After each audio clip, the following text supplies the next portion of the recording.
네, 오늘 이 시간에는 부활의 증인이라는 제목으로 하나님 말씀을 증거하고자 합니다. 오늘날 우리가 부활주일 외에는 부활절 설교를 잘 하지 않는 경우가 많은데 그것은 좀 잘못된 것입니다. 예수님께서 안식 후 첫날 주일날 부활을 하셨습니다. 그러니까 유대인들의 안식일인 토요일을 지나서, 그러니까 금요일날 돌아가셨기 때문에 토요일 지나서 주일날 이렇게 부활하신 것입니다. 그래서 우리가 오늘날 주일을 지키는 것도 초대교회에서 예수님의 부활을 기념하기 위해서 모여서 예배를 드린 것이 전통이 되어가지고 오늘날 주일날 예배를 우리가 드리고 있는 것입니다. 그러므로 매 주일은 부활주일이 되어야 마땅합니다. 그래서 오늘 주일도 우리가 부활의 주님을 만나는 은혜가 있기를 주님의 이름으로 축원합니다. 부활의 사건에 대한 성경의 증언은 약간씩 차이가 있습니다. 우리가 부활의 사건에 대해서 살펴보았을 때 마태, 마가, 누가, 요한의 그 기록이 약간씩 차이가 있는 것을 볼 수가 있습니다. 예를 들어서 마태복음은 천사가 돌을 굴렸다 이렇게 이야기하고 있고, 마가복음은 흰 옷 입은 한 청년이 그랬다라고 하고 있고, 누가복음은 찬란한 옷을 입은 두 사람이라고 기록하고 있고, 요한복음은 두 천사라고 기록합니다. 그래서 사건에 대한 묘사가 조금씩 이렇게 다른 것을 볼 수가 있습니다. 부활의 사건을 잘 믿게 하려면 우리가 오늘날 팩트 체크라고 하죠. 그래서 정확한 팩트를 제시해주면 좋겠지만 성경은 그런 식으로 부활 사건을 묘사하지 않는다는 것입니다. 왜냐하면 성경은 역사책이 아니라 주님을 만난 신앙을 고백하는 신앙 고백서이기 때문입니다. 즉 내가 그 말씀을 통해서 주님을 만나지 않으면 그 부활 사건은 믿을 수 없다는 것을 증언하고 있는 것입니다. 부활 사건은 내가 그 사건을 삼자의 입장에서 바라보면 평가하고 조사하고 또 그것을 살펴보는 것이 아니라는 것입니다. 부활 사건은 내가 직접 개입되는 것입니다. 그 사건에 개입되는 거예요. 삼자로서 바라보는 것이 아니라, 관찰하는 것이 아니라 내가 직접 그 부활 사건에 들어가는 것이고, 내가 빈 무덤 앞에 서는 것이고, 내가 그 무덤 앞에서 주님의 부활 앞에서 나의 부활을 경험하는 역사인 줄로 믿습니다. 그런데 한 가지 사복음서가 동일하게 똑같이 등장시키는 한 명의 인물이 있습니다. 그분이 바로 막달라 마리아였습니다. 오늘 말씀에서도 안식 후 첫날 일찍이 아직 어두울 때에 막달라 마리아가 예수님의 무덤을 찾게 됩니다. 마태복음 28장 1절 말씀에서는 막달라 마리아와 다른 마리아가 함께 갔다고 이야기하고, 마가복음 오늘 말씀에서는 막달라 마리아와 야고보의 어머니 마리아와 살로메가 갔다고 이야기합니다.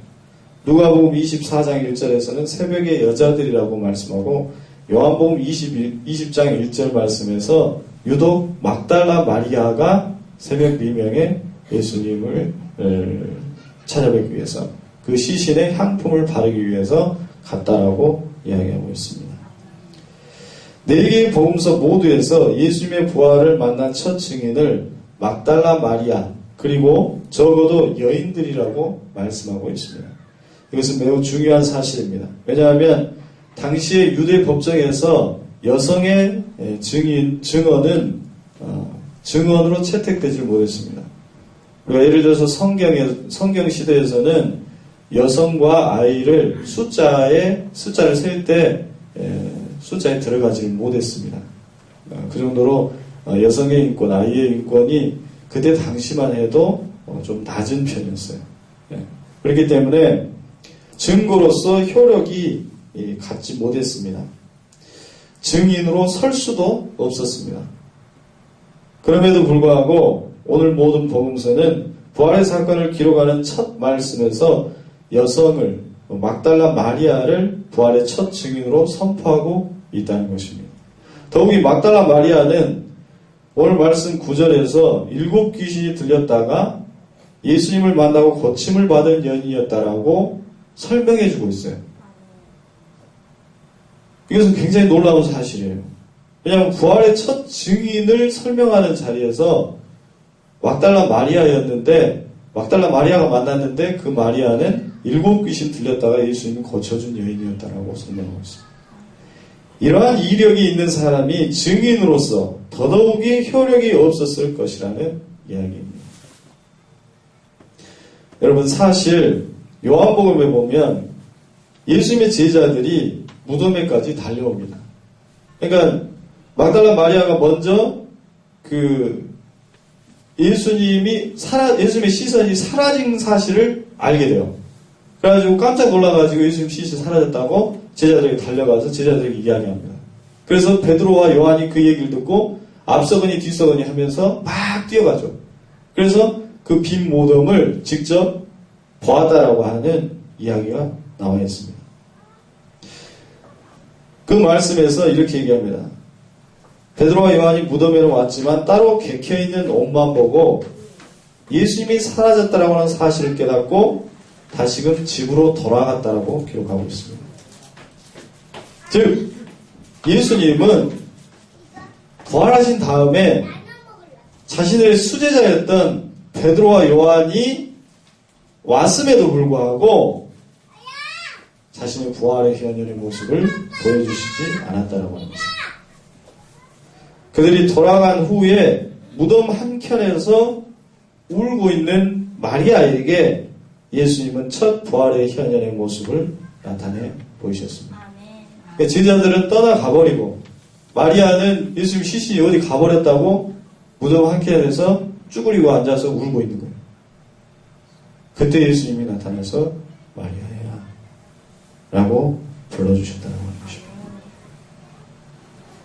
즉 예수님은 의도적으로 막달라 마리아를 첫 부활의 증인을 삼고 있었다는 것입니다. 실제로 막달라 마리아가 얘기하는 부활의 소식, 그러니까 예수님을 만나고 나서 다시금 제자한테 가서 예수님이 살아나셨습니다라고 이야기했을 때 아무도 믿지 않았다라고 오늘 말씀에서 증언하고 있어요. 11절 말씀에 그들은 예수의 살으셨다는 것과 마리아에게 보이셨다는 것을 듣고도 믿지 아니하였다라고 말씀합니다. 마리아의 말은 정신 나간 소리 정도로 취급하고 말았다는 것입니다. 왜 주님은 믿을 만한 사람을 통해서 객관적인 증거를 제시해 주시지 않으시는 것일까요? 왜 주님은 그것을 의도적으로 피하고 있는 것일까요? 오늘날 부활을 믿게 하시기 위해서 능력 있는 목회자를 통해서 죽은 자가 부활하는 역사를 눈앞에서 보여주시면은 쉽게 해결될 것을 왜 그렇게 하시지 않으시는 것입니까? 여러분, 부활의 주님을 믿는다는 것은 어떤 믿을 만한 사실을 말하는 것이 결코 아닙니다. JTBC 같은 신뢰할 만한 보도를 찾는 것이 아니라는 거예요. 그래, 그 보도는 믿을 만해 사실일 거야 라고 평가하는 것이 아니라는 것입니다.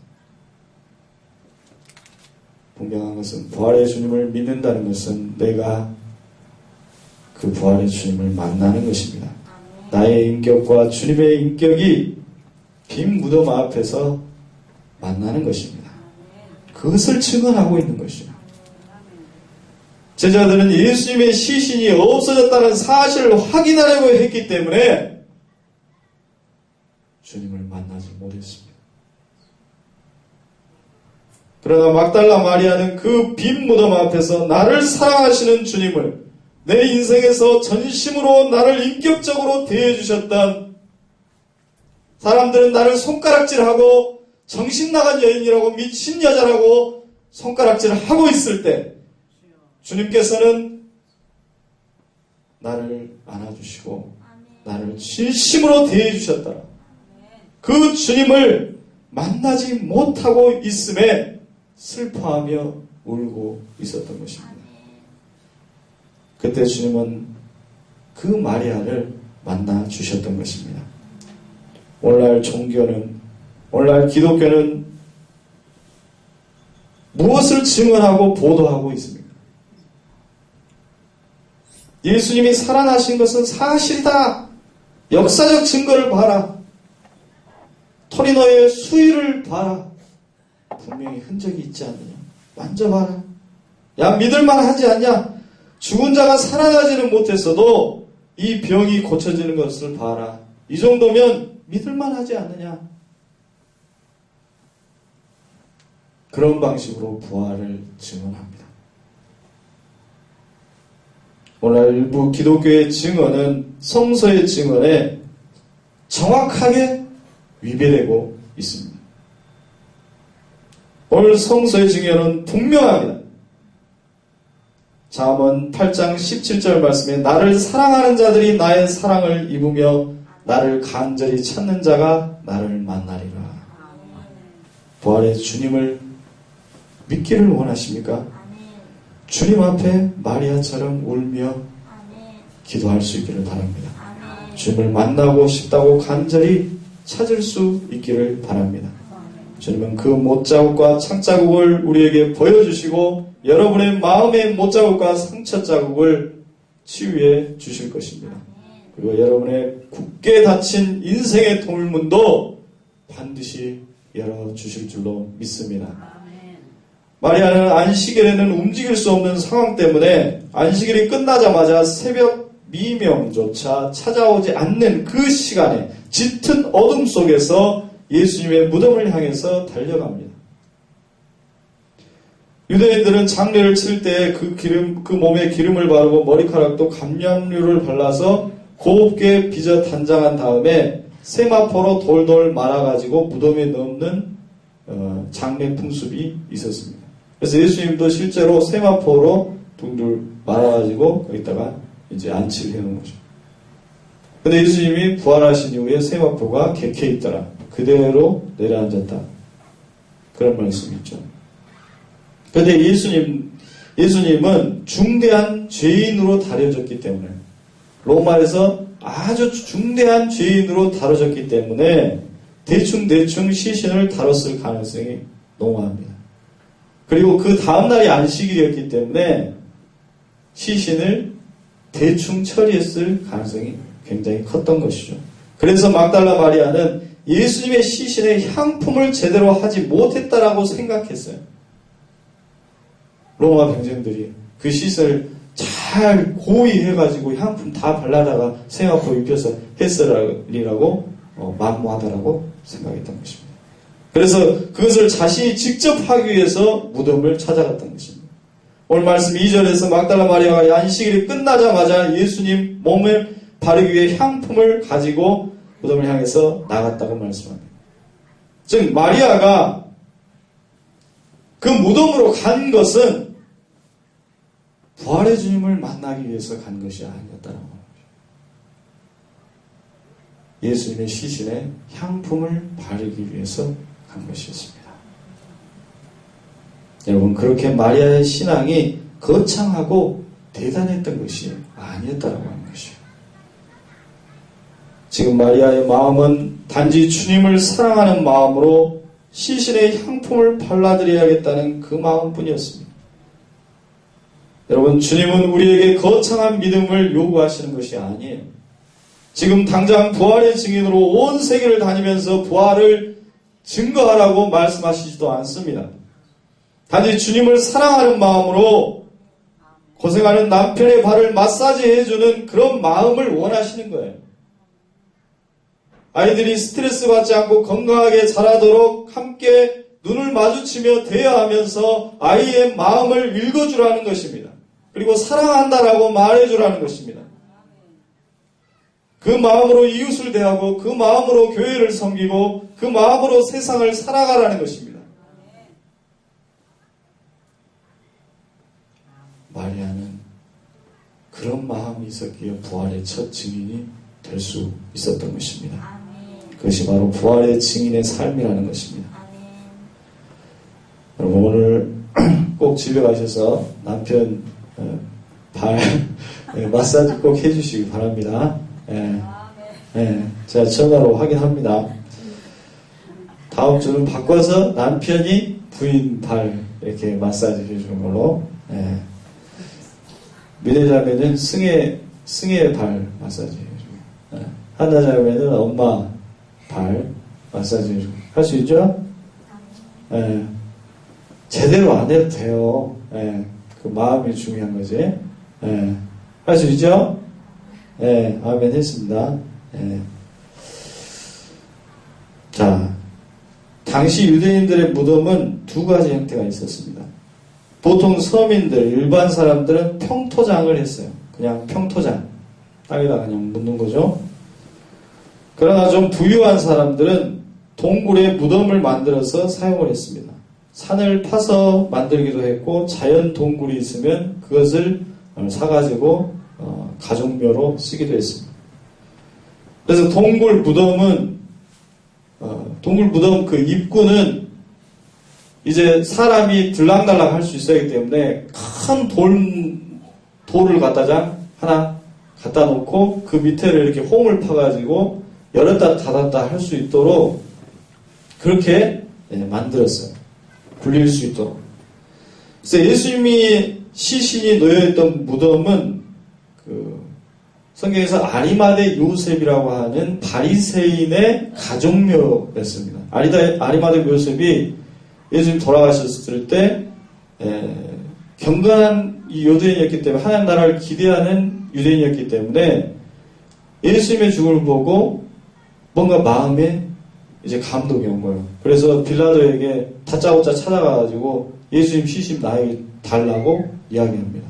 그래서 빌라도가 좀 황당하긴 해도 그래도 돈 많은 사람이었기 때문에 부자였기 때문에 이제 백부장에게 시신이 정말 죽었는지 확실하게 죽었는지 확인을 해보라고 지시한 다음에 죽었다라고 이야기를 하니까 이제 아리마대 요셉에게 그 시신을 인도합니다. 이로써 예수님은 상당히 큰 무덤에 안치되게 되었던 것입니다.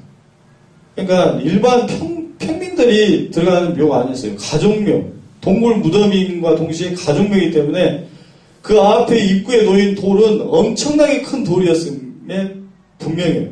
오늘 말씀에서도 분명히 증거합니다. 큰 돌이었다라고.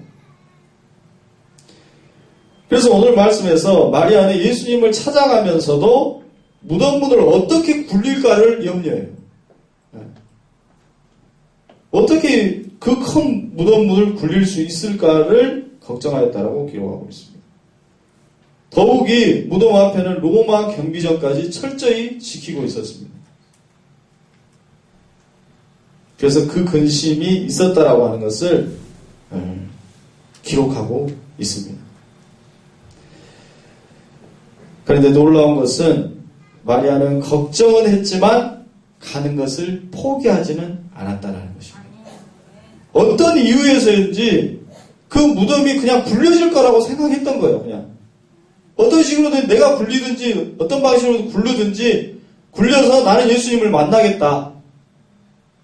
그런 걱정은 있었지만은 예수님을 향해서 나아가야 되겠다라고 하는 마음을 포기하지는 않았다는 것입니다. 그런데 오늘 말씀 4절에서 눈을 들어본 즉 돌이 벌써 굴려져 있으니 그 돌이 심히 크더라 라고 말씀합니다. 경비정은 놀라서 달아나고 없습니다. 여러분 이것이 바로 믿음의 역사인 것입니다. 오늘 막달라 마리아는 큰 돌덩이 그것을 어떻게 굴릴까 걱정하면서도 주님을 만나기 위해서 달려갑니다.